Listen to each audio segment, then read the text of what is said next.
នេះជាកំភ្លើងធំស្វ័យប្រវត្តិ PTH 130 mm របស់កងទ័ពវៀតណាមសូមស្វាគមន៍មកកាន់ Channel YouTube KH New ជា Channel ធ្វើការ review លើសមត្ថភាពសព្វវុធជុំវិញពិភពលោកថ្ងៃនេះយើងបន្តនិយាយអំពីកំភ្លើងធំស្វ័យប្រវត្តិវៀតណាមទើបធ្វើទំនើបកម្មរួចរាល់និងបានដាក់ប្រើប្រាស់ជាផ្លូវការក្នុងជួរទ័ពរបស់ខ្លួនបើនិយាយពីវៀតណាមនរណាមិនស្គាល់ប្រទេសមួយនេះធ្លាប់វាយបណ្ដេញបារាំងចេញពីទឹកដីរបស់ខ្លួនហើយសមរភូមិមួយដែលល្បីល្បាញជាងគេគឺសមរភូមិឌីនបៀនភូ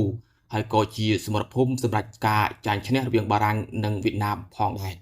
វាចាប់ផ្ដើមឡើងដំបូងនៅថ្ងៃទី13ខែមីនាឆ្នាំ1954និងបិទបញ្ចប់ទៅវិញនៅថ្ងៃទី7ខែមេសាឆ្នាំដដែលវាមានរយៈពេល1ខែ3សប្តាហ៍និង3ថ្ងៃ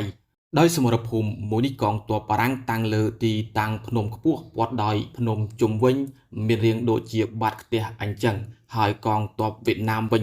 បានឡំព័ទ្ធជុំវិញនិងប្រយុទ្ធផ្ដាច់ព្រាត់ដោយចាប់ផ្ដើមប្រយុទ្ធដំបូងបារាំងដែលជាមហាអំណាចអាណានិគមមានកងទ័ពសរុប10800នាក់ហើយក្នុងនោះកងទ័ពប្រយុទ្ធមានចំនួន9000នាក់កងទ័ពជំនួយនិងសង្គ្រោះមានចំនួន1800នាក់រហូតដល់ថ្ងៃទី7ខែមេសាកងទ័ពប្រយុទ្ធបារាំងកើនឡើងដល់12000នាក់កងជំនួយផ្សេងទៀតកើនឡើងដល់2000នាក់រថក្រោះ10គ្រឿងនិងមានការជួយគាំទ្រពីកងទ័ពអាកាសរបស់សហរដ្ឋអាមេរិកទៀតផងចំណែកខាងកងទ័ពវៀតណាមវិញមានកងទ័ពប្រយុទ្ធសរុបចំនួន49500នាក់កងជំនួយផ្សេងមានចំនួន15000នាក់រហូតដល់ថ្ងៃទី7ខែមេសាកងទ័ពប្រយុទ្ធវៀតណាមកើនឡើងដល់80000នាក់រួមទាំងកងជំនួយបារាំងអានខ្លួនឈរលើទីខ្ពស់ដោយគិតថាវៀតណាមមិនអាចមានអាវុធបាញ់ដល់ខ្លួននោះទេ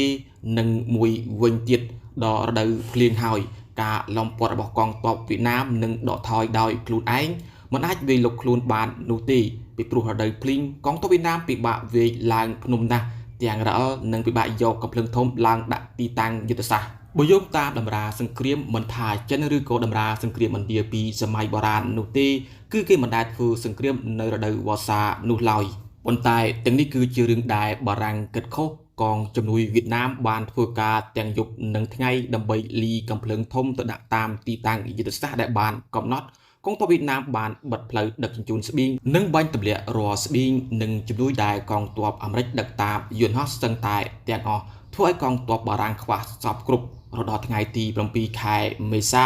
គឺជាថ្ងៃចុងក្រោយដែលកងទ័ពវៀតណាមវាយផ្ដាច់ព្រាត់យកឈ្នះទ័ពបារាំងក្នុងសមរភូមិមួយនេះកងទ័ពវៀតណាមបានពលីចំនួន8000នាក់និងរបួស15000នាក់ចំណែកឯកងទ័ពបារាំងវិញចំនួន11000នាក់ត្រូវបានចាប់ខ្លួនរួមទាំងកងទ័ពរបួស4436នាក់ស្លាប់1142នាក់និងបាត់ខ្លួន1606នាក់បន្ទាប់ពីបារាំងចាញ់សមរភូមិនៅបៀនភូក៏ដកខ្លួនចេញពីឥណ្ឌូចិនដល់វេនសហរដ្ឋអាមេរិកធ្វើសង្គ្រាមវិញម្ដងហើយក្រោយមកអាមេរិកក៏ដកខ្លួនចេញទៀតរហូតដល់ឆ្នាំ1979វៀតណាមក៏វាយលុកចូលមកប្រទេសកម្ពុជាក្នុងឆ្នាំដដែលនេះចិនក៏ប្រកាសវាយចូលទឹកដីវៀតណាមផងដែរសរុបជារួមទៅកងទ័ពវៀតណាមមានបទពិសោធន៍ក្នុងសង្គ្រាមយ៉ាងឆ្អិនឆ្អៅធ្លាប់វាយឈ្នះមហាអំណាចបារាំងសពថ្ងៃប្រទេសមួយនេះមានកងទ័ពដ៏ខ្លាំងក្លាមានអាវុធទំនើបជាច្រើនទូយ៉ាងដូចជាពេលថ្មីនេះវៀតណាមបានធ្វើទំនើបកម្មកំភ្លើង M46 ឲ្យក្លាយជាកំភ្លើងធំស្វ័យប្រវត្តិទំនើបអាចបត់បែនគ្រប់ស្ថានភាពសង្គ្រាមតាមពិតទៅកំភ្លើងធំស្វ័យប្រវត្តិ PTH 130 mm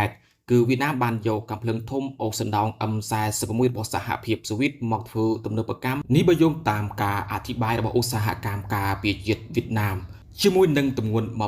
23.3 តោនបពាក់លើរថយន្ត KAM AZ 6560 8x8 ផ្លាត់នៅរុស្ស៊ីបំពាក់ទៅដោយកាំភ្លើងធំកណ្ដុង 130 mm 152 mm និង105 mm គឺមានន័យថាកំភ្លើងធំ PTH អាចបំពាក់កំភ្លើងធំច្រើនស៊េរីទៅតាមអ្វីដែលគេចង់បានគឺដោយសារតែវៀតណាមនៅសេសសល់កំភ្លើងធំអូសណ្ដោងច្រើនទាំងរបស់សហរដ្ឋអាមេរិកនិងរុស្ស៊ី105 152និង130ជាច្រើនគ្រឿងនិងដើម្បីដើរឲ្យទាន់ស្ថានភាពសង្គ្រាមជាក់ស្ដែងក្នុងសម័យថ្មីនេះ ទើបក្រសួងការពារជាតិវៀតណាមព្រួយបារម្ភកែលម្អនៅអាវុធសេរីចាររបស់ខ្លួនឲ្យកាន់តែទំនើបជាងមុនដើមឡើយកំភ្លើងធំមួយនេះត្រូវបានបំពាក់លើរថយន្តយោធា KR AZ 255B 6x6 និងដាក់បង្ហាញក្នុងឆ្នាំ2021និងក្រោយមកបានកែលម្អវាឡើងវិញដោយបំពាក់លើរថយន្ត KAM AZ 6568x8 វិញម្ដងដោយក្រុមអ្នកជំនាញវៀតណាមបានពន្យល់ថាដើម្បីបង្កើនសមត្ថភាពក្នុងការបម្លាស់ទីការការពារនិងប្រសិទ្ធភាពនៃការបាញ់អាចប្រយុទ្ធបានទាំងសមត្ថភាពព្រៃភ្នំងាយស្រួលបត់បែនទប់លំនឹងបានល្អជាងមុននិងប្រាប់ពេលមិនដល់4នាទីប៉ុណ្ណោះដើម្បីបើកការវាយប្រហារកំភ្លើងធំស្វ័យប្រវត្តិ